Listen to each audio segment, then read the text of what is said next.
Hello, and welcome to another episode of Yoderverse Untamed. I am very, very glad to have you here. Um, Today, I wanted to bring to light an interesting creature which I knew existed, but didn't necessarily look much into it. And this creature is related to elephants. It's it looks like a cross between an anteater and a mouse, but with a vacuum for a nose. I am talking about the Sengi, or more commonly known as the elephant shrew. So the elephant shrew is a small mouse-like creature found in most parts of Africa, specifically East, West, Central Africa, and South Africa, primarily on grasslands. But before we get into the elephant shrew, I just want to say like, subscribe, share if you find any value out of this. Feel free to comment your thoughts, and also you can go and support the other channel, just Yoderverse channel. All links will be in the description below. Thank you again. Now, let's begin. So, the elephant shrew, also known as the Sengi, as mentioned before, is a small mouse-like creature found in most parts of Africa, but not as much in northern Africa. Scientific name, they have very there are over 30 species of elephant shrew, but the common elephant shrew's scientific name is Petrodromus pterodactylus. And as a shocking fact about this small creature, is that they are more related to elephants than they are any other rodents, based on the way they have been classified by taxonomists. So, in terms of appearance, they're very small in size, about 4 to 12 inches. Some growing slightly larger depending on the species of elephant shrew. Their color varies from red and black to, cool grays and lighter grays as well. They have some of the most distinct feature, and one of the first things you notice about the elephant shrew is their nose. The nose is it's a long vacuum-like nose, as I'd mentioned, and this nose is what they use to primarily hunt.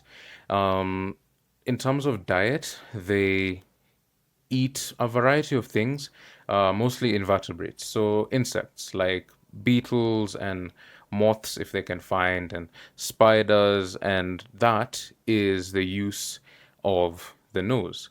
Another distinct feature of the elephant shrew is their tail and their long tail and their thin, long legs.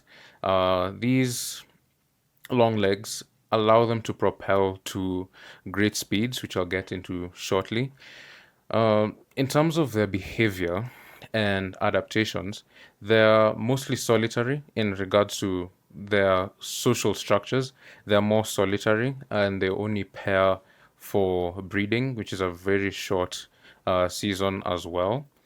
Now, in regards to their legs allow them to run at around 20 miles an hour or around 50 kilometers an hour. And if you look at the way a Sengi runs, it looks as if they are hopping instead of running, like a miniature kangaroo that is running and hopping at the same time. And for me personally, I find that fascinating. If it was to be a larger creature, it might be going close to 50 kilometers an hour or around 105, 50 miles an hour, around 105 kilometers an hour.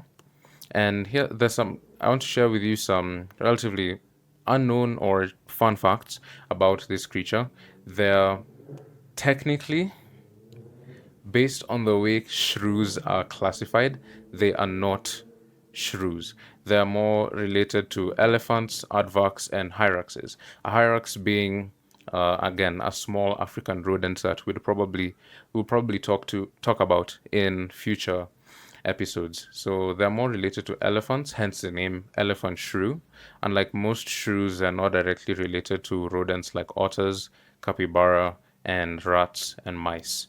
The taxonomical classification of these things can get complicated because it's the classification of living things. There's a lot of things that branch out for people to be able to make these distinct genetic relations between animals. But as far as we know, they are not related to other shrews, like the checkered shrew or the common shrew. They're not related to them classification wise. Another thing that I sort of touched on in regards to the speed, because of in terms of size comparison, they are quite fast. If they were larger, they'd be faster, and this makes them some of the fastest small mammals on Earth. Like, I can assure you that it would be very hard for you to catch an elephant shrew if you are trying to run after one, just purely based on how fast it is. They are tend to be semi-nocturnal, some operating during the day, but most at night. They are semi-nocturnal creatures where some they determine for themselves what time of the day they operate in. Another thing, which is common amongst small creatures, is their metabolic rate, basically the rate in which they burn food. So they have to consume 50 to 75% of their body weight in food daily, in form of spiders, beetles, lizards, ants, termites, etc. And in regards to the Sengi itself, the elephant shrew, there are a variety of species. So far, we know of 20 different species of elephant shrew that live all over Africa. And one last interesting fact about this creature is some of them have this adaptation. It's a claw at the back in one of their back feet that is laced with venom, and this claw can be used for protection against predators that may try to hunt them. Similar to the platypus in Australia, where they have again a venomous claw that they use to defend themselves from attackers. In regards to the conservation status of these animals, they are not necessarily threatened, and their population is not in any kind of decline. But that doesn't mean that we shouldn't try to protect them as animals. One thing that does threaten them, as we saw with the king cheetah last week, is habitat loss, especially in regards to people building farms or building traps to catch them, or, cutting the grasslands where these animals live, leaving them more vulnerable to predators. That has contributed, I think, the most to the decline in their population, but I wouldn't necessarily say that they are threatened in regards to conservation status.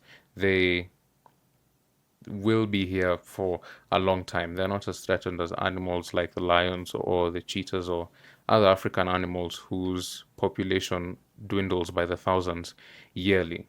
But there are researchers monitoring the populations of these creatures and trying to make efforts to conserve what we have left of them, because something could come up that kills off a lot of them and we don't know what that could be. So at the moment, we're just trying to do what we can. And that will be it for this video. It's relatively short, and I just wanted to thank you for watching, and all the links for all my social platforms will be in the description below. Feel free to suggest any ideas for future videos. You can go and subscribe to the main YouTube channel where I talk about more what I could call general topics. I just released an episode on how AI and technology will affect the workforce in the future. This is the second time I have attempted to record this particular video on the elephant shrew, and I hope it turned out well. I am enjoying being able to share information about certain things, and I'll try my best to find interesting creatures to talk about as we progress in camera quality and camera presentation and everything. But overall, I Love it. So thank you again for watching, and I'll see you in the next one. Take care.